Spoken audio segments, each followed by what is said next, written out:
Michael O'Leary, the Group CEO of Ryanair, joins us because today he's written a letter to the Minister for Health urgently, an open letter seeking a change in this regard. Welcome to the programme, Michael. Hi, Ivan. Good afternoon. Good afternoon. What are you looking for? We're looking for Ireland to follow exactly the same science as the leading science and medical experts in Italy, in Spain, in France, in Germany this weekend, all of whom are removing travel restrictions, welcoming visitors, and nobody is following this insane and useless quarantine that Simon Harris has introduced yesterday. So at the moment, they have to fill out this form because we covered this yesterday. You fill out a paper form. You can put your address down as any address you like. The authorities, and we know this from our consultation meetings with them, already admit that they won't follow up, can't follow up, and have no means of tracking any of the addresses that are put on those forms. Completely useless. And we also found, because we did a detailed report on this yesterday, that if you said you were going to Northern Ireland, you're entitled to say what you like, whether that's verifiable or not. And if you're an essential worker, there's no requirement. So basically, what is the situation in the UK and France and Italy when you land in one of their airports? Well, what's happening now, and it's progressive, but over the last 2 weeks, the Italians, the Spanish, the Portuguese, the Greeks, and this weekend, the Germans and the French are all announcing that they're opening up their economies to inbound arrivals. None of them are having any quarantine restrictions. All they require is that at the airports and on board the aircraft, passengers wear face masks, which complies fully with the latest European scientific and medical evidence as being effective in making it safe to fly and limiting the spread of COVID. So in every European country at the moment, they're withdrawing or they're scrapping inbound restrictions, with the sole exception of the UK and in Ireland, where we say you have to fill out some piece of paper on arrival, fill it and we'll do nothing with it. We'll file it in a drawer in the Department of Health and ignore it thereafter. Now, the stated government policy on all matters here is to follow the advice of NPHET. When you announced your new programme for the 1st of July to resume flying, that evening, the Chief Medical Officer, Tony Holan, really slapped down your proposal, saying he wasn't recommending to anyone to fly. Are you saying that the government should disagree with NPHET on this or overthrow NPHET? No, and that's why we've written today to Simon Harris, and we've copied Tony Holohan and Gabriel Scally. We've attached the European science, which is the press release that was issued on the 20th of May by EASA, the European Safety Agency, and the ECDC, which is the European Centre for Disease Control. This is the leading science in Europe. And I quote directly from it. It said EASA and the ECDC have defined a set of concrete measures for the safe resumption of air travel within the EU. What they recommend is face masks, hand hygiene, etc. Nowhere in that research does it, or in that those protocols, does it say fill in a piece of paper on arrival, disappear into public transport, and stay at some address for the next 14 days. So we're calling on Dr. Holohan and Simon Harris, who keep saying we're following the science. Well, if you're following the science, please explain why you're not following the European science. You've invented some entirely new science for Ireland, because no other European country is following this 14-day fill in a piece of paper quarantine. Well, no, my question is a very specific one. If Tony Holohan and NPHET don't change their advice, are you saying it's up to the politicians to govern? Exactly. Advisors advise, ministers decide. And the ministers have the scientific evidence and the medical evidence from the European. Dr. Holohan and the Department of Health report directly in at European level to the ECDC. So they're being told by their scientific superiors, flying is perfectly safe, wear face masks and hand hygiene. And yet in Ireland, we're not even mandating face masks. We're just saying, fill in a piece of paper on arrival at the airport, unless, of course, you come from the UK, which has a worse COVID record than Ireland, and then you don't need to fill in a piece of paper at all. And what do you make of Tony Holohan? What do you make of Tony Holohan? I think Tony Holohan and Simon Harris deserve credit for I think they've done a terrific job at limiting and reversing the spread of COVID-19 over the last 10 weeks. But I think they are grossly mismanaging the re-emergence of the economy from this. We now have successfully lowered the rate of COVID-19. It's effectively eliminated the community. I mean, mostly it's now arriving. The only cases are in hospitals, meat factories, and in nursing homes. But why then are you stopping people travelling? Why are you stopping people going back into shops and, hairdressers, where if everybody was wearing face masks, all those services are currently available in Italy, in Spain, in Germany. You can go into a bar, you can go in to get your hair done, you can go into a shop wearing face masks. And yet in Ireland we're saying, the most ludicrous thing, we're saying you can't go to the hairdressers until the 20th of July, which is another 8 weeks away. When did hairdressers become, lethal, dangerous, spreading grounds of murder and death? They're not. We are mismanaging, and Tony Holohan and Simon Harris are grossly mismanaging the return to normal life by not following the European science. Okay. Now, I actually railed against this last week myself, and for weeks I've been calling for a faster pace on this. But I have to tell you that the barrage of text to this programme, they quote people, rugby supporters from Italy, the skiing returns from Austria and Milan, and that's how it got into the country. And there's a lot of public support for saying either a strong testing regime at our ports, but that we must not import the disease. What do you say to those people who say that you're endangering lives if we follow your commercial course? I would say to them, are you really seriously telling me that the leading scientists and medical advisors in Italy, in Spain and Portugal, in Germany and France are endangering lives? We're not endangering lives. We're actually following some idiotic science that only exists here in Ireland. There is no scientific basis for saying people coming into Ireland from countries in Europe which have a lower R rate than Ireland should fill in a piece of paper, but the people coming in from the UK, which has a higher R rate than Ireland, you can work away, off you go into the community. We agree fully. I think everybody in the country agreed. We needed to shut and lock down, take some very painful decisions over the last 8 to 10 weeks to eliminate this virus.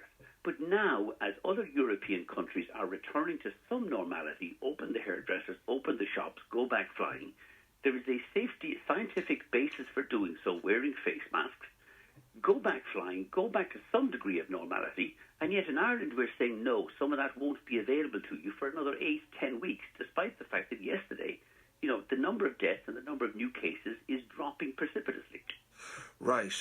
But I will return to the public health issues, but just in relation to Ryanair, is this not a perfect storm? Because you were sort of thrashing all your competitors, and now when you see the German government pumping money into Lufthansa, we're back to the state-owned national flag carriers. That plus your $61 a barrel for oil, that plus people being afraid to fly. Is this not a perfect storm for Ryanair? It is. It's a perfect storm for all airlines.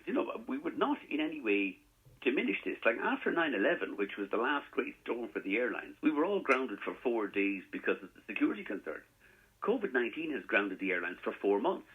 We're making very painful decisions at the moment. We're talking about 3,000 job losses of really brilliant pilots and cabin crew. But this year we'll only carry 75, 80 million passengers instead of 150 million. So we have to cut our cloth accordingly. But we will do that. And we will come back next year, the year after, with lower fares, get people travelling again, get the tourism industry restarted again. We'll live with all that. That's why we have a strong balance sheet and we will be able to cope with it. But that doesn't take away from the fact that it's now time to go back to some normal flying. We announced 10 days ago that we're going back flying on the 1st of July. I have 1,000 daily flights from the 1st of July. And the people who are booking most, or we've taken 250,000 bookings this week, are Irish and British families booking their holidays to go to Portugal, Spain, Italy and Greece, where there's no COVID restrictions, there's no quarantine, and yet they're being told by Simon Harris, oh, by the way, on your return you have to sign a form and you have to stay at home for 2 weeks. Why? There's no risk of this in the community at the moment because of the good work Simon Harris and Tony Holohan have done, but it's time to ease the restrictions. We should have brought forward to today the 3-week gaps between the 5 phases of the easy restrictions to 2-week gaps because the evidence supports that. And that's the point we're making to Simon Harris. Why are all the other European countries opening up again and allowing flights to return, and in Ireland you're not? You're still recommending that people shouldn't travel by air. There's no basis for it.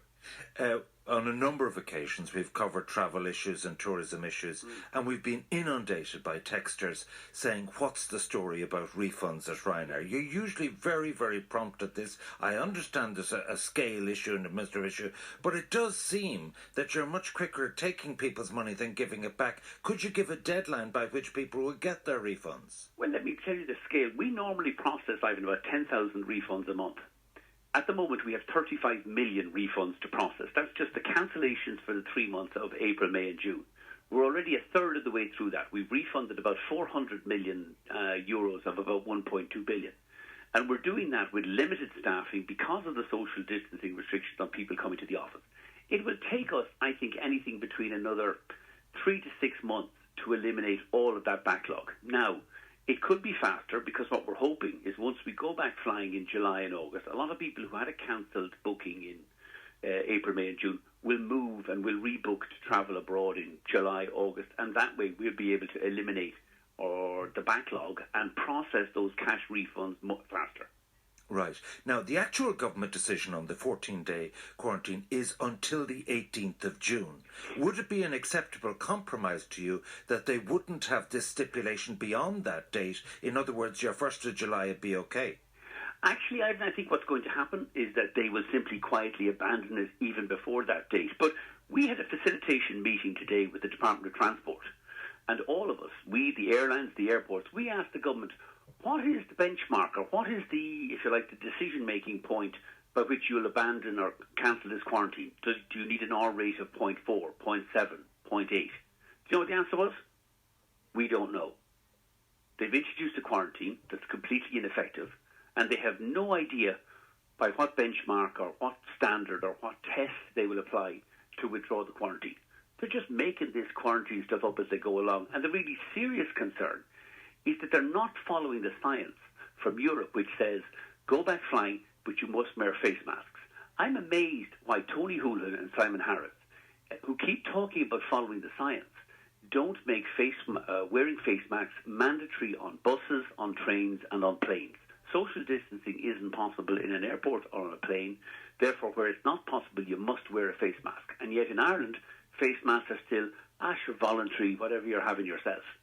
And is it the case that it will be compulsory on a Ryanair flight to wear a face mask? It would be compulsory on almost every airline. Aer Lingus, Ryanair, EasyJet, BA have all said we're going back flying. Ryanair, we're flying from the 1st of July, 1,000 daily flights, but you must wear a mask. And will you serve food and drink on board flights? Limited. I mean, we'll be serving bottles of water and minerals. We have to serve probably bottles of water on board. There won't be teas and coffees because that involves too much hand or physical interaction with passengers. But bottled drinks and pre-wrapped snacks and sandwiches, yes, we'll be serving those on board.